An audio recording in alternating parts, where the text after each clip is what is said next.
8 milliards d'habitants dans le monde entier. Maintenant, parmi ces 8 milliards d'habitants, 5 milliards, parce que de 0 à 6 ou à 7 ans, on constate qu'ils sont encore mineurs. Tellement de gens, on peut prendre également le cas de Robert Kiyosaki. C'était à 9 ans qu'il a comparé sa vie avec ses amis. Il a constaté que ses amis venaient à l'école avec des beaux habits, ils mangeaient comme il se doit, et il a posé la question à son père. Pourquoi mes amis ont de l'argent alors que moi je n'ai pas? C'est parce que vous, papa, vous n'avez pas de l'argent. Et il a constaté qu'il peut changer sa vie, il l'avait fait. Donc c'est une question de prise de conscience. Les 5 milliards restants, supposons que chaque personne a des idées.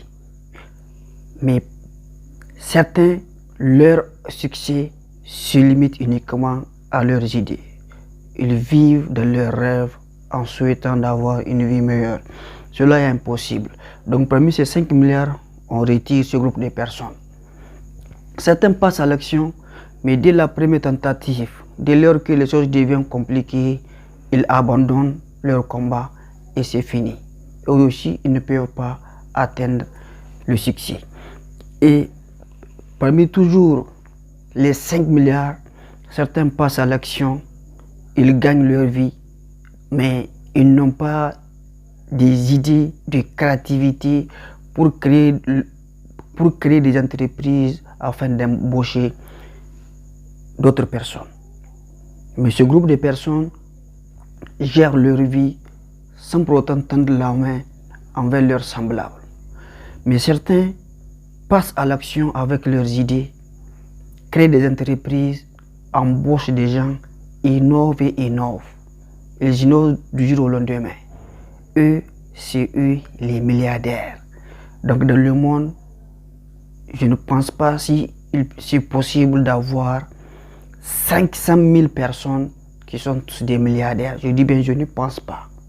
C'est pour vous dire que parmi les 8 milliards d'habitants, nous n'avons pas 1 milliard de personnes qui sont des milliardaires.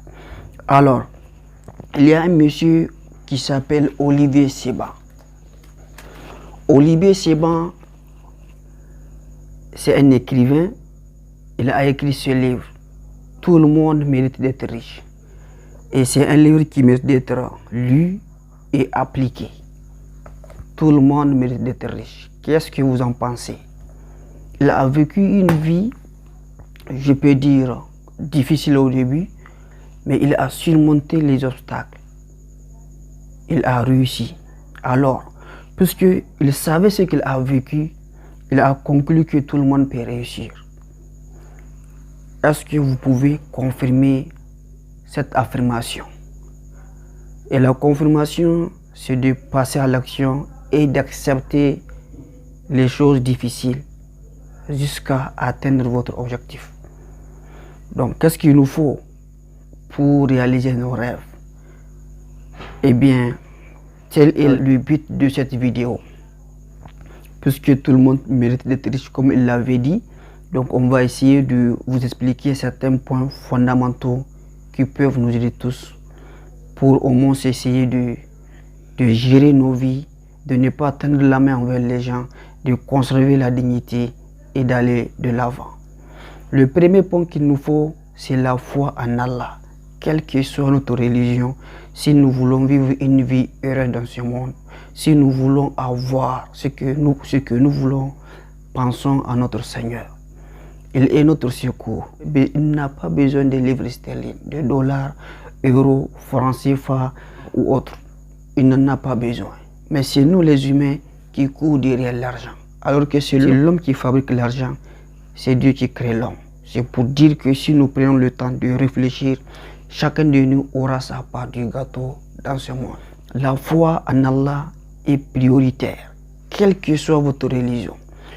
Invoquons, faites confiance en Dieu et il nous aide toujours. Nous avons partagé une vidéo qui parle sur Seigneur notre secours.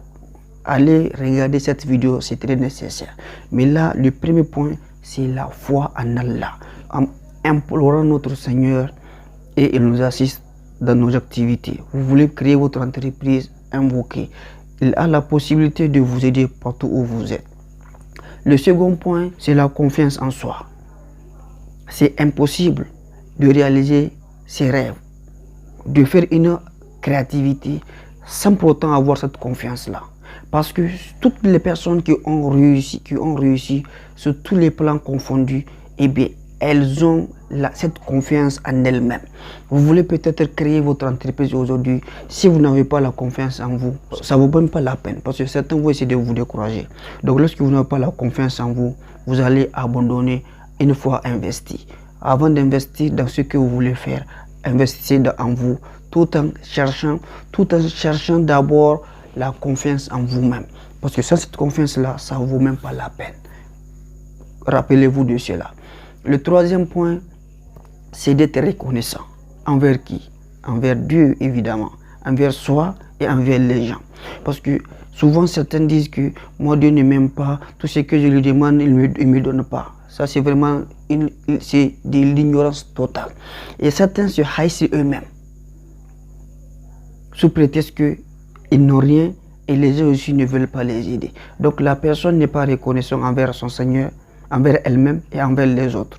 Parce qu'ils vont faire leur calcul en disant que un tel peut m'aider, je souffre aujourd'hui, il ne veut pas m'aider. Mais mon frère, cette personne a ses propres préoccupations. Souvent, elle a la possibilité de vous aider. Mais avant de compter sur quelqu'un, comptez sur vous-même. Et c'est ça que certains refusent de croire.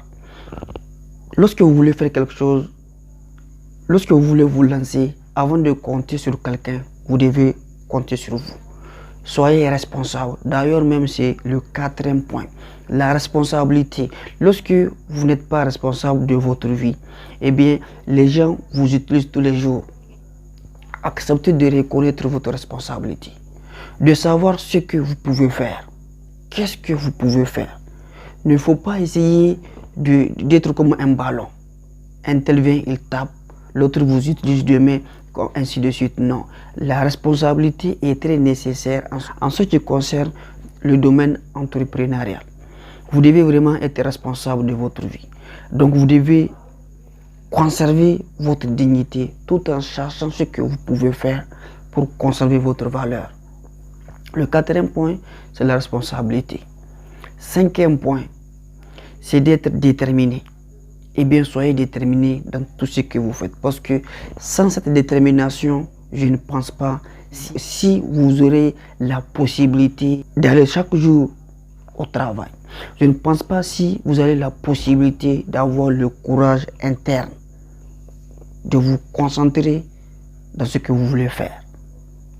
La détermination est un élément fondamental. C'est un élément fondamental très nécessaire. Soyez déterminé dans tout ce que vous faites, quelles que soient les difficultés. Dites que vous avez commencé, vous n'avez pas envie d'abandonner. Parce que lorsque vous allez abandonner, eh bien c'est comme si vous dites que non, franchement, moi j'ai pas besoin d'être riche. Alors que c'est possible parce que le monsieur Olivier Sibol l'avait dit. Le sixième point, c'est la persévérance. Soyez persévérant après avoir choisi votre chemin, après avoir choisi votre travail, après avoir lancé votre entreprise. Soyez persévérant. La persévérance est un élément clé pour le succès. Certains ont du talent, ils ont la possibilité de réussir, ils ont la possibilité d'aller loin, d'innover. Mais lorsqu'ils sont dépourvus de la persévérance, alors ils ne peuvent pas aller loin. Parce que la persévérance, pendant que les choses se compliquent, il ne faut pas abandonner, soyez focus. Restez persévérant après avoir débuté. Après avoir choisi votre métier, prenez soin-en. Il y a un monsieur qui disait, prenez soin de votre équipement et il prendra soin de vous un jour. Donc, il ne faut pas minimiser le travail. L'opportunité n'a jamais été facile.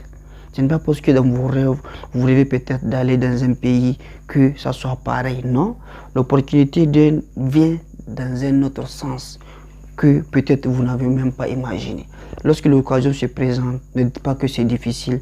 Non, je ne suis pas expérimenté, il faut oser faire. Prenez le risque de faire ce qui est possible pour vous. Selon vous, qui est le meilleur joueur au monde? Qui est le meilleur boxeur au monde? Qui est le meilleur entrepreneur au monde? Parmi les joueurs, certains disent que c'est Messi, c'est Cristiano. Tous ces joueurs-là, ils ont raté des penaltys, ils ont raté des coups francs. Mais pourtant, ils restent et demeurent des meilleurs joueurs. Pourquoi? Parce qu'ils persévèrent, ils se forment, ils s'entraînent. Acceptons dans ce cas d'entraîner, acceptons de lire les œuvres, acceptons de découvrir. Ne dites pas que non, ça je le sais déjà, non. Si nous voulons vraiment avancer dans la vie, acceptons d'apprendre dans ce cas. Ce n'est pas compliqué, c'est une question de passion. Si nous sommes passionnés, nous pouvons avoir ce que nous voulons, tout en restant nous-mêmes, sans pour autant gronder, critiquer, haïsser les uns ou les autres. Il ne faut pas essayer de vous focaliser de ce que vous vivez aujourd'hui, mais plutôt de ce que vous pouvez faire pour que demain soit une vie meilleure pour vous. Et franchement, partout où vous êtes, c'est possible. C'est une question de prise de conscience. D'abord, de savoir son état d'esprit. Qu'est-ce qui vous manque et comment vous allez faire pour trouver ce qui vous manque et aller de l'avant. Ne croisez pas les bras. Vous avez la possibilité de changer votre vie. Ce que vous vivez aujourd'hui, des milliers de personnes l'ont vécu depuis longtemps, ou disons plus pire que ça. Mais ils ont surmonté les difficultés. Ils ont trouvé des solutions. Mais certains, les problèmes sont leur handicap. Pourquoi? Chaque problème a une solution. Si vous avez un problème aujourd'hui, au lieu de vous focaliser sur le problème, trouvez juste le moyen nécessaire pour résoudre ce problème-là et vous vivrez une vie heureuse dans ce monde. À la prochaine pour une nouvelle vidéo. Et n'oubliez pas de vous abonner, d'activer la cloche de notification et surtout de partager le lien à vos connaissances.